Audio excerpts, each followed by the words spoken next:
नमस्कार दोस्तों, मैं Lalita Agarwal PSSM blessings audio team Kolkata से बोल रही हूँ।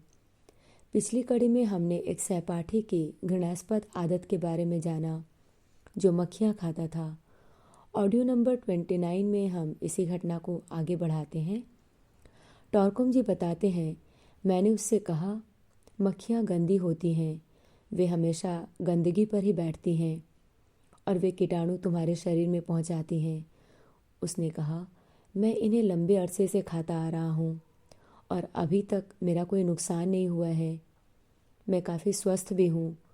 मैंने उसे समझाते हुए कहा, स्वस्थ होने के लिए इतना काफ़ी नहीं है। यह आदत तुम्हारे व्यक्तित्व में उस नाव की तरह है जिसमें छेद है।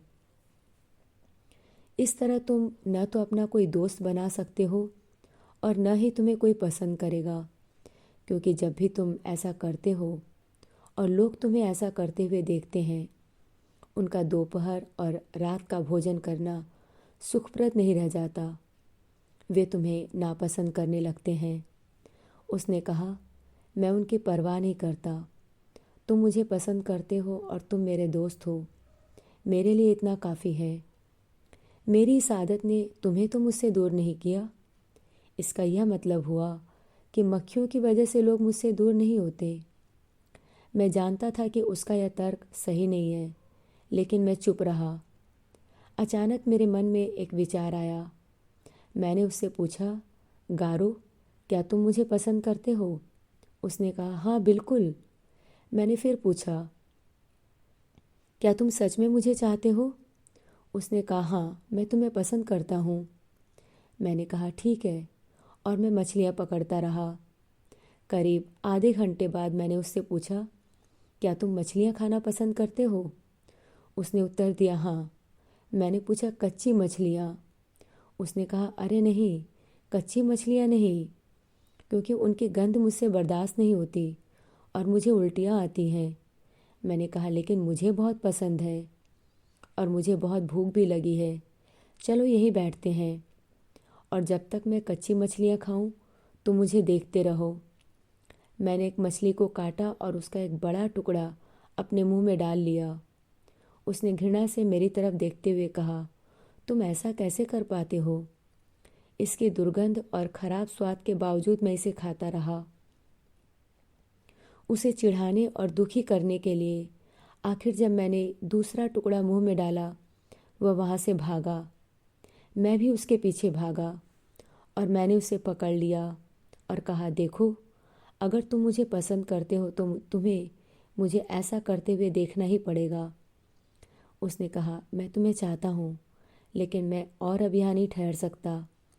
प्लीज़ मुझे जाने दो, मैं बीमार पड़ जाऊँगा। लेकिन मैं भी उसे पकड़े रहा जब तक कि मैंने मछली का दूसरा टुकड़ा खा न लिया, जब तक कि उसने उल्टियाँ न कर दी। थोड़ी देर के बाद उसने मुझसे कहा, हैरोटिन, प्लीज़ अब कभी कच्ची मछलियाँ मत खाना। मैं तुम्हें ऐसा करते हुए नहीं देख सकता। मैंने कहा, एक शर्त पर छोड़ सकता हूँ, अगर तुम मक्खियाँ खाना छोड़ दो। उसने कहा, मैं कोशिश करूँगा। मैंने कहा, अब तुम्हें समझ में आया लोग तुम्हारे बारे में कैसा महसूस करते हैं? मक्खियाँ खाने से तुम्हें कोई नुकसान नहीं होता, लेकिन लोगों को होता है, और जब तुम दूसरों को दुख पहुँचाते हो तो तुम भी किसी न किसी तरीके से दुखी होते हो। दूसरे दिन मैंने उसे मक्खियाँ पकड़ते हुए नहीं देखा, लेकिन वह मेरे नज़दीक भी नहीं आया। उस दिन के बाद उसने मक्खियों को हाथ भी नहीं लगाया। यह मेरे लिए बहुत बड़ी जीत थी। मैं अपने लक्ष्य में सफल हो गया था। मैंने 3 सप्ताह बाद इस घटना के बारे में अपने पिता को बताया। पहले तो वह काफ़ी देर तक हंसते रहे। फिर उन्होंने पूछा, तुम कच्ची मछली खा कैसे पाए? मैंने कहा, यह बहुत कष्टदायक था, लेकिन मेरे लिए यह उतना महत्वपूर्ण नहीं था जितना उसे मक्खियों की आदत से मुक्त करना। लेकिन डैडी, मुझे अभी भी समझ में नहीं आ रहा है कि ऐसा क्या हुआ कि उसने अपनी आदत बदल ली और मक्खियाँ खाना बंद कर दिया। आखिर उसने खाना शुरू ही क्यों किया था?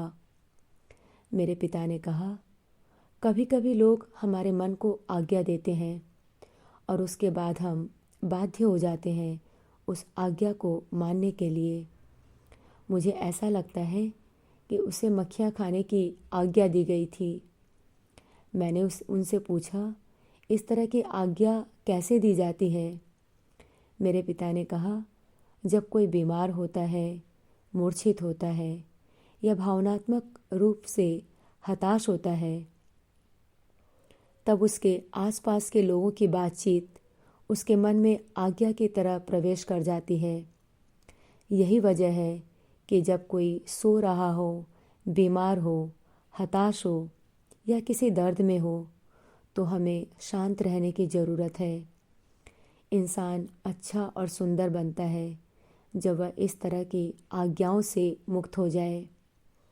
तुमने बहुत बुद्धिमानी से अपनी इस तकनीक से उसे इस आज्ञा से मुक्त कर दिया और तुम ऐसा इसलिए कर पाए क्योंकि तुम्हारा अपने ऊपर विश्वास था कि इस तकनीक से उसमें परिवर्तन आएगा।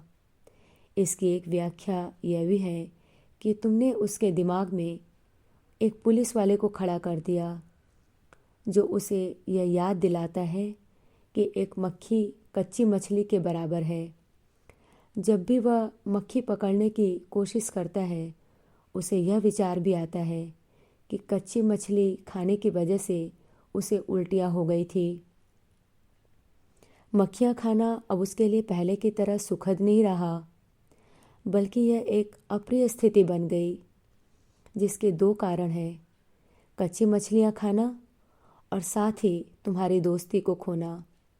इन दो कारणों ने उसकी मक्खियाँ खाने की आदत को नष्ट कर दिया। लोग समझते हैं कि हमारे मन मस्तिष्क से किसी भी आज्ञा को हमेशा के लिए मिटा देना संभव नहीं है, लेकिन मैं समझता हूँ कि भविष्य में ऐसा संभव हो पाएगा। बस हम एक बार मन की कार्य प्रणाली को अच्छी तरह समझ लें। मनुष्य 3 तरह के प्रभाव में कार्य करता है, शरीर, भावनाएं और मन, और 90% लोग इन्हें बाहर से नियंत्रित करने की कोशिश करते हैं। सिर्फ जो लोग अपनी आत्मा में स्थित होते हैं वही इन पर नियंत्रण रख पाते हैं और इन पर विजय पा सकते हैं। जब इंसान अपनी आत्मिक स्थिति में नहीं होता, वह जंजीरों से बंधा हुआ एक कैदी की तरह होता है, जिसे समुद्र की लहरों पर तैरती हुई नाव में डाल दिया गया हो। लेकिन वही इंसान जब अपनी सही आत्मिक स्थिति में होता है, उस पर शरीर, मन और भावनाओं का कोई प्रभाव नहीं पड़ता। हमारा मन उसी तरह सोचता है जैसे समुद्र हवा के वेग से तरंगित हो उठता है। मेरे पिता की इन बातों से मुझे अपने अनुभव याद आने लगे। जब मैं समुद्र तट पर बैठता हूँ तो ख्याल करता हूँ, हजारों की संख्या में विचार मेरे मन मस्तिष्क से होकर गुजरते हैं और मैं उन्हें एक फिल्म की तरह देखता रहता हूँ। मेरे पिता ने कहा, जिस दिन तुम मन को समझ लोगे, तुम स्वयं को इन चित्त वृत्तियों से अलग होकर देख पाओगे। दुनिया के सारे दुख इस मन की वजह से ही हैं।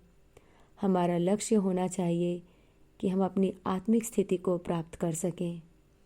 मुझे लगता है तुम्हारे समझने के लिए इतना काफ़ी है। इस घटना के साथ यह चैप्टर यहीं ख़त्म होता है। आज के लिए इतना ही। अगले ऑडियो में हम एक नए चैप्टर की शुरुआत करेंगे। तब तक के लिए धन्यवाद दोस्तों। आप सभी का बहुत बहुत आभार।